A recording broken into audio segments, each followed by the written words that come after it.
Okay, I'm going to talk about smart homes today, and I also would like to plug in a little bit about the trends and things that we have coming on. So my name is Candy Bowen. I am from Arizona, Tucson in the United States, and in my community, I have a lot of senior citizens, and that's not something people usually think about for smart homes.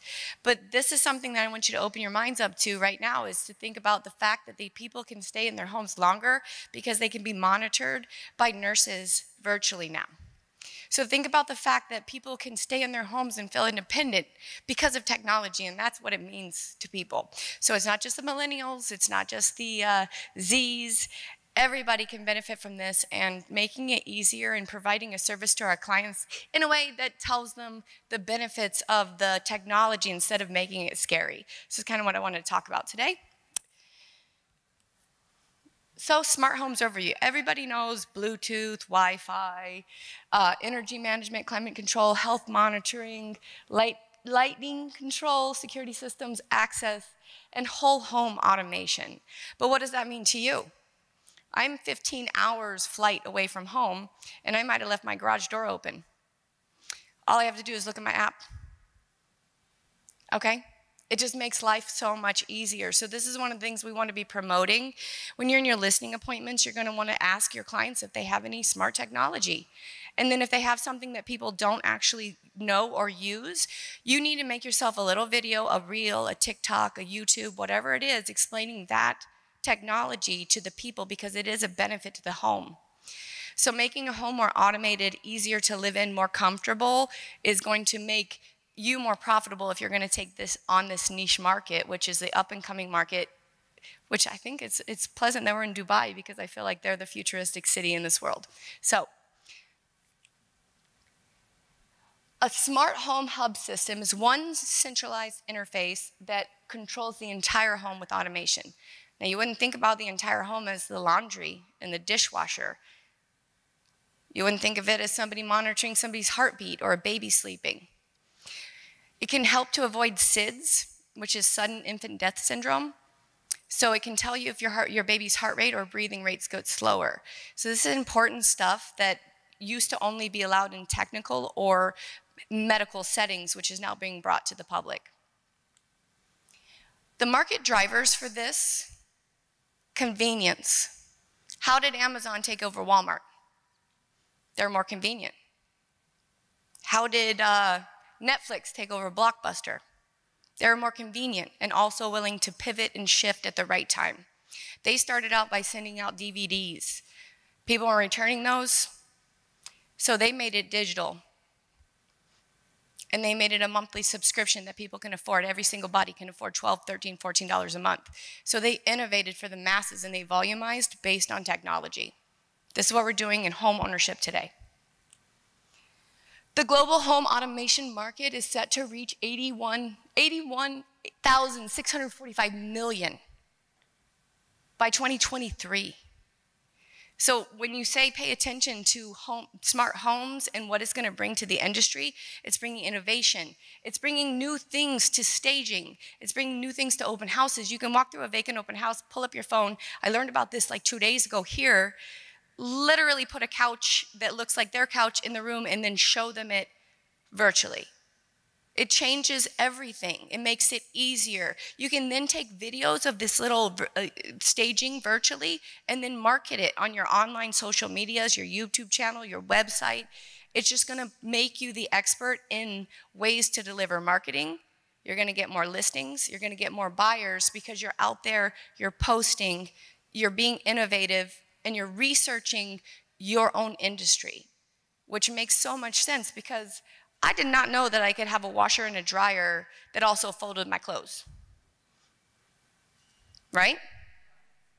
I pay somebody to do that. Like, I'd rather have a washer dryer that does it.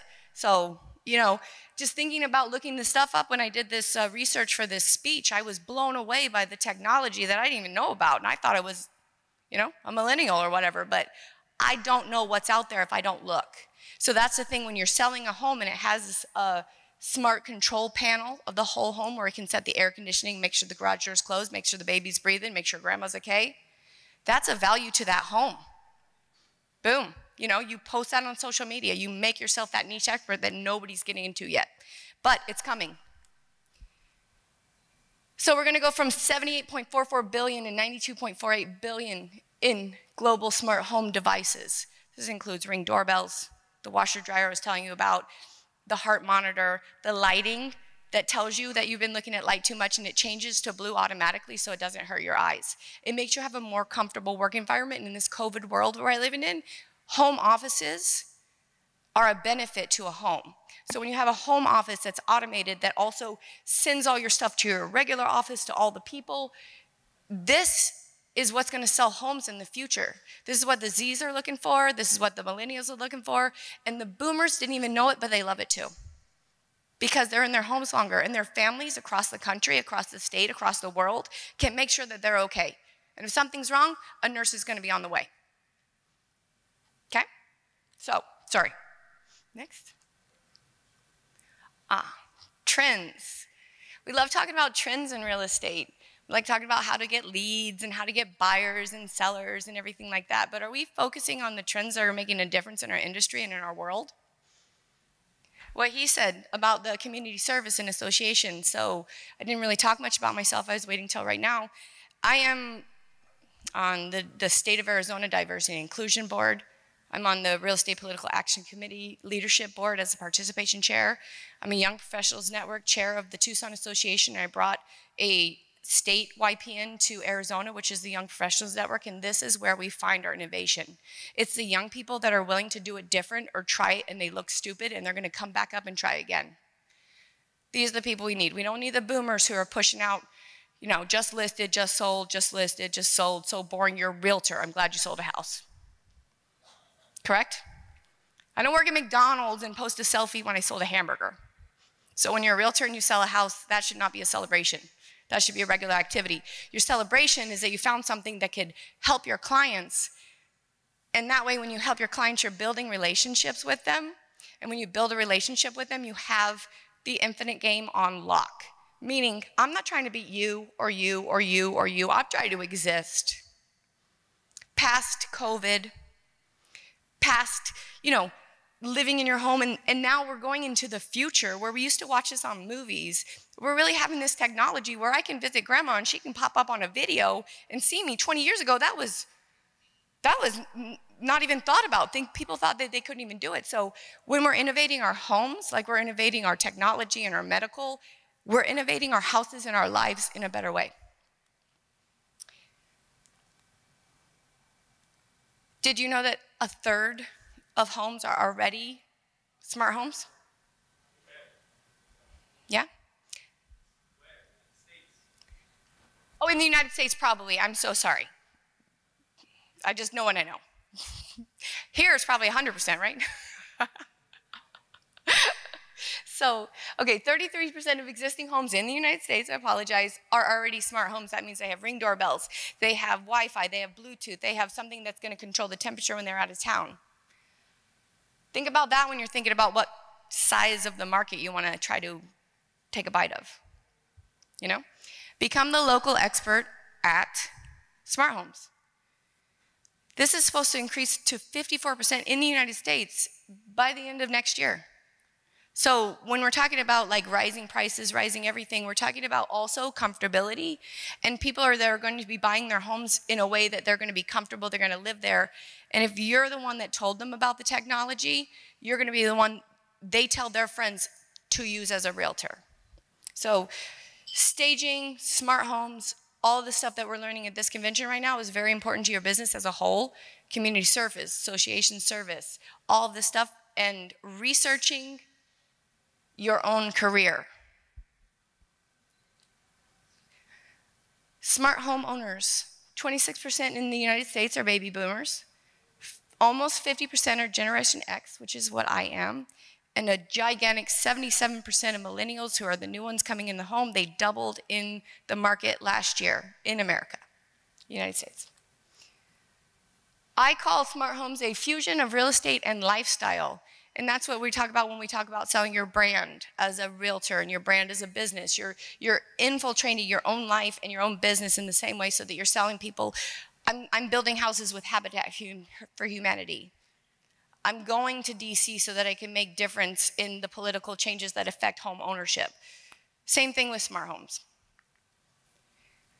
This is what I was talking about with the home office, the tunable lights. So it adjusts to your eyes so they don't focus too much, and they let you know what time you've been working for. So all of these little innovations, you can even set this to let you know when it's time to go to bed. You can even set this when you want to wake up to a song and a sunrise.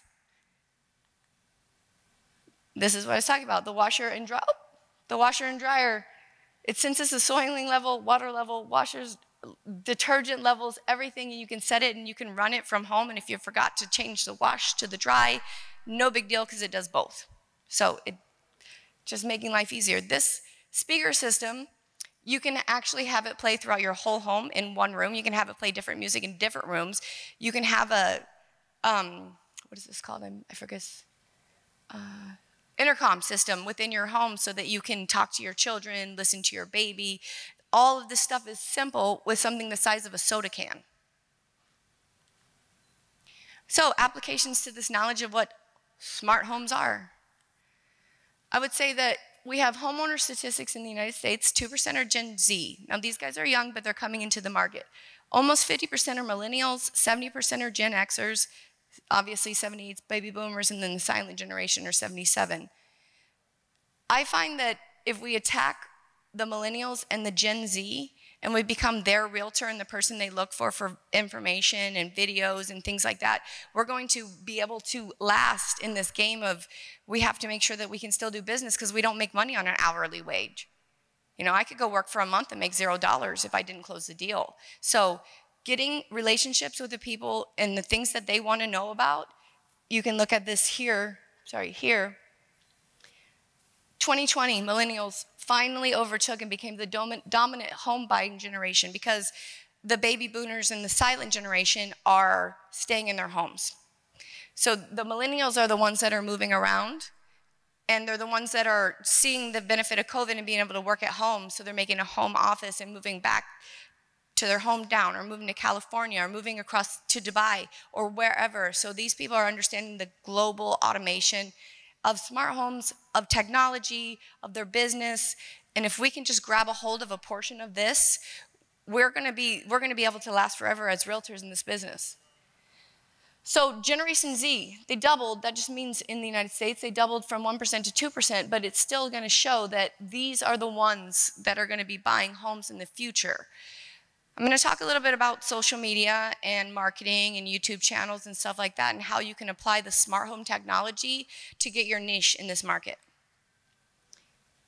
Baby boomers, quality of life, health monitoring, independent living, and family's peace of mind. And I talked about that at the beginning, but I live in a community with heavily 55 years old and older. It's called a active adult community in the United States. So there's rules that only 55 plus can live there, but in my community, this is hitting hard. And I didn't think technology would be the one to hit my community.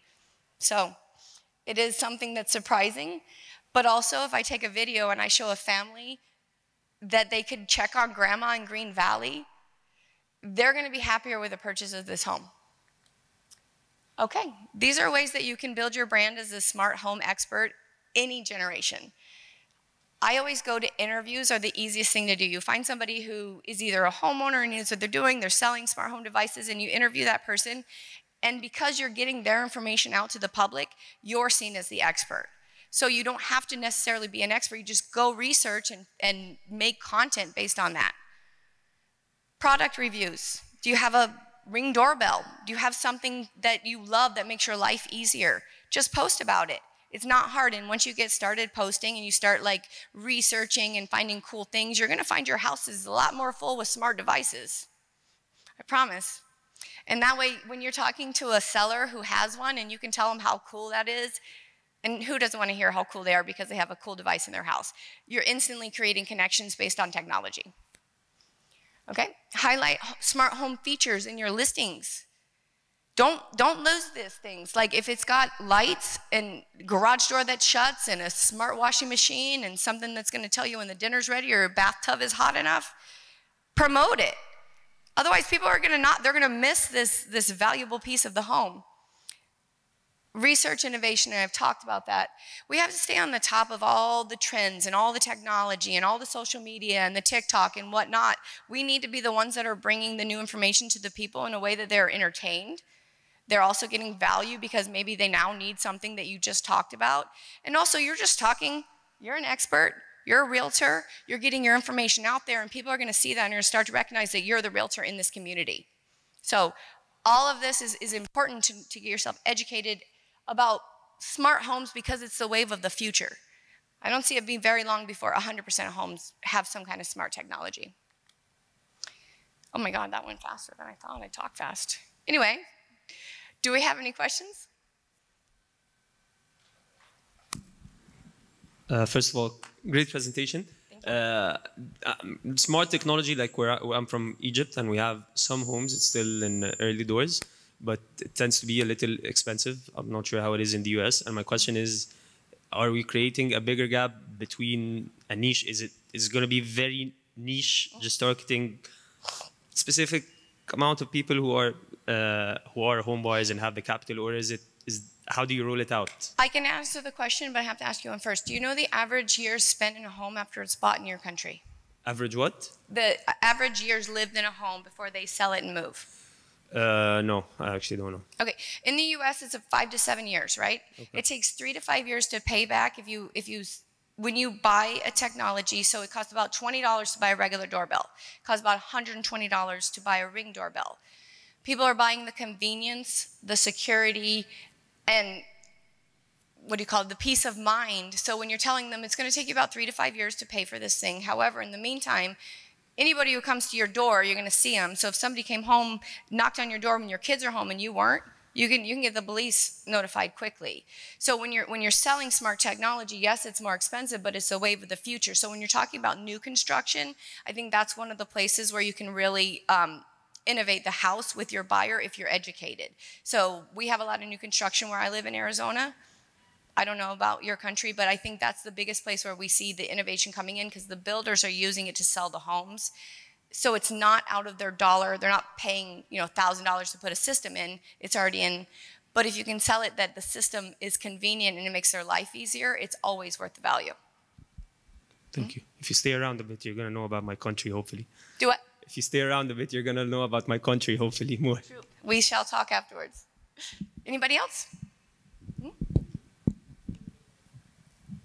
Hi, that was an excellent presentation, but I don't take any offense if you can't answer my question. I just wanted to know that, of course, in this fast-paced world, we need smart homes to make our lives very convenient. But how much is it environmentally sustainable, and how much is it okay for human health to have these kind of technologies at home? Because as we know that even the cell phone, the radiation of the cell phone is probably also not good for human health. So, I mean, just if you know about this. Well, this is always a concern with a new technology, right? But in reality, we're saving energy because we're making sure that our air conditioning is on 60 degrees when you left home for 2 weeks and you forgot you left the back door open. There's lighting that you can set in the morning that it turns everything off at a certain hour at night so you're not leaving lights on at night. The washer and dryer, they check the flow and the thing, and it's just so, the intelligence of this is so much so that the energy savings far exceeds the cost of the product. Right. But does that have any repercussion on human health when you have this technology at home? Like, that was my question. Like, I mean, well, I'm not a doctor, but I did stay at a Holiday Inn last night, so no. So I don't see anything, like I haven't researched the medical thing about like if there's any value. That's okay. But you're talking about like if a person was in a assisted living facility and hooked up to a monitor all day long, I do not see that would be any different than having a watch that regulates their heartbeat and their blood pressure. So it's minimal invasion based on a hypothesis, because I don't know it for a fact, but my hypothesis would be that the energy savings and the effect where you don't have to go in and get an x-ray, people have been monitoring you the whole time, so now you're actually getting less invasive things because you're finding stuff earlier, which in my community with all the senior citizens is very important because they don't want to have to go to the doctor, get exposed to getting sick and maybe dying from the flu instead of what they went to go get x-rayed. So I have not done that research, and I think that that's something that we should study for sure. Thank you. Yes, sir?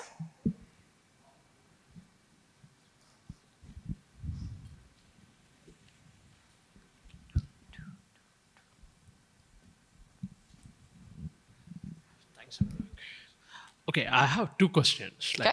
The first one is like something like, what will be the cost difference? Maybe what will be the increase when we compare to a normal home and a smart home? That is the first part. Yes, there's a significant difference. It's much more expensive to have a smart home off the front end because you're putting the money in to buy the product. But when you're paying for products, think about things that you buy in your life that are just based off of convenience. I go to Starbucks, I buy a coffee for $6. I can make it for 47 cents at home. No, I'm just asking, what will be the percentage of increase? Percentage of what? I'm sorry. The cost increase between a... I don't know the number, but I would say on a Ring doorbell, it costs $20 to get a regular doorbell and $120 to get a Ring doorbell. So it's a significant increase in price for the home off the front end. But after about 2 to 3 years with energy, 3 to 5 years with energy savings, you actually make your money back if you're going to live in that home that long. So when you're talking to your clients, are you like, are you transitional? Are you only here for 2 years? Are you here for 10 years? Is this your forever home? Do you want to make it perfect? All of that is based on the value that you get from the product. And if it's not enough, then we don't push it. Okay. But I see these things coming in new construction to where the older houses have to get them in order to compete. Okay. The second part of the question, the technology which we use today, it might get outdated maybe in 3 months or so. So where do you see like the technology which is being used in smart homes, when you say that in 5 years' time we will be able to recover the cost, initial investment, like how do you see that because technology might be moving faster than the value of the product is what you're saying. Basically, in 5 years' time, it might be outdated also, right? So how? Yes, just like computers. Do you buy a computer and you know it's going to be obsolete in 2 years? Do you still own one? Yeah. So it's the convenience, it's the technology, it's the better quality of life that you get, that you can talk to the value of these products in your home. It's not necessarily the dollar amount for it. A millennial might spend $1,000 on a sound system in their house, where a boomer is like, I can't even hear. I don't care. So apply it individually or to neighborhoods based on their, age and all of that kind of stuff. But when you're moving into the ones where you're getting the younger people moving in, I guarantee you they're going to want all the bells and whistles. And those are the people that are going to be buying homes, where the older generations are staying in their homes because they don't want to move anymore. Did I answer your question? Yes? Okay, good. I just wanted to understand this smart home, smart city, all these kind of concepts. What is the role of telecom here, like 4G, 3G, 5G? So is it going to be putting some kind of limitation on this smart home or smart city kind of technology? Can you repeat the last part again? What I'm saying, the telecom technology. Okay. Some of the places we are on the 4G, some of the places we are on the 5G. Right. Right.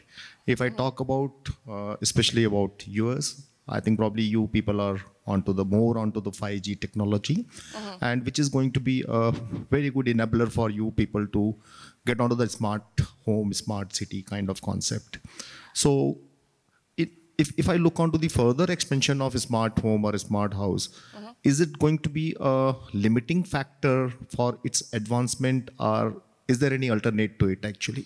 I actually can see it as being a limiting factor in some communities that don't have internet, but however, there are people in the information race and the race for a global internet that's for all the people. So one day we'll be able to apply this everywhere, but for right now, it's innovation, it's early adapters, it's people who are trying it out.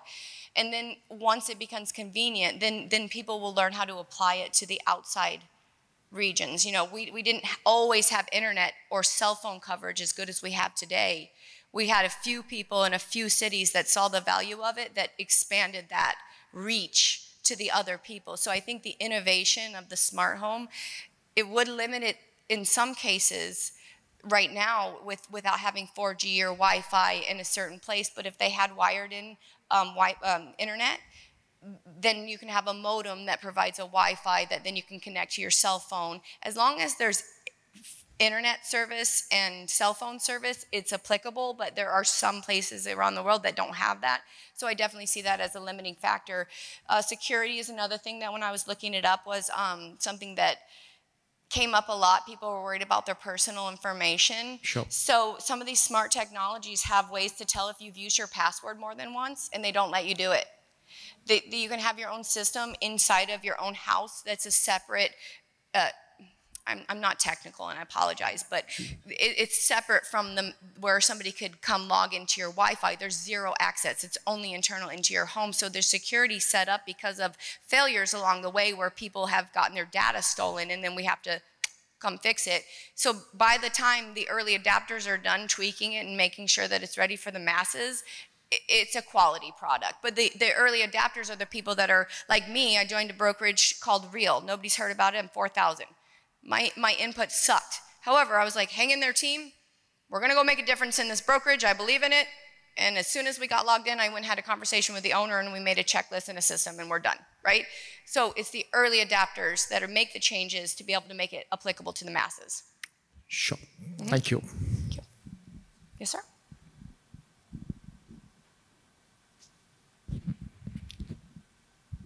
Hi. Hi. It's a good thing you talked about security, Yes. There's a concern around security of smart houses, the privacy of data. For example, Alexa is always listening. Facebook is always watching. So let's say, are these regulated already? Or should you think, do you think that the government should regulate smart homes in a way that it doesn't concern citizens' privacy and it doesn't steal my data? In my research, and I'll tell you, I didn't even understand the security situation until I started researching for this speech, but there are government regulations, which is why you have these in place that you can't have a double password, that you have to have a separate modem. If it's in a hospital, there's extreme regulations about the security of people's personal data. So this is going to be applied to homes, and that's why people are taking these, and I'm sorry, I'm not technical, but it's an inside system that is not outside of the house, which protects your information in a way that makes people comfortable. And there are a lot of more people that are much more educated than me, and maybe next time I do the speech, I'll add a bigger piece of the security in, because I saw that it was very important. Definitely. But it's like a separate IP address, and it's a separate system and a separate modem, and it's only for your technology, where you only can get into it through your phone and your password, which can't be a duplicate of anything you've ever done. Yeah. The current smart homes are all centralized. So all your data is going somewhere to a server. Okay, what you're talking about, what you're telling now, only which I can access, is decentralized, which is not available for the common man Correct. today. Thank you. Okay, how do we make that available for the common man? They have the services available that go along with... It's very expensive. It's extremely expensive. Extremely expensive. However, like I said, early adapters who see a problem are fixing it, and then they're going to make it more producible for the masses. Because when you see a problem, but you see a value, you solve that problem to be able to give that value. When I had a baby monitor, I have a 6- and 3-year-old boys, right? My baby monitor, I found out that somebody could see my baby from the street, and I turned that whole system off. Yeah. So I understand the security and the panic that causes, but there's a lot of securities in place, and when you buy a whole home system with a whole control center and stuff like that, they all come with these separate IP addresses or whatever you just said, already built in, and that's becoming more and more, less and less expensive as it's getting produced in more volume. Good, thanks. Everybody good? Wonderful. Thank you so much.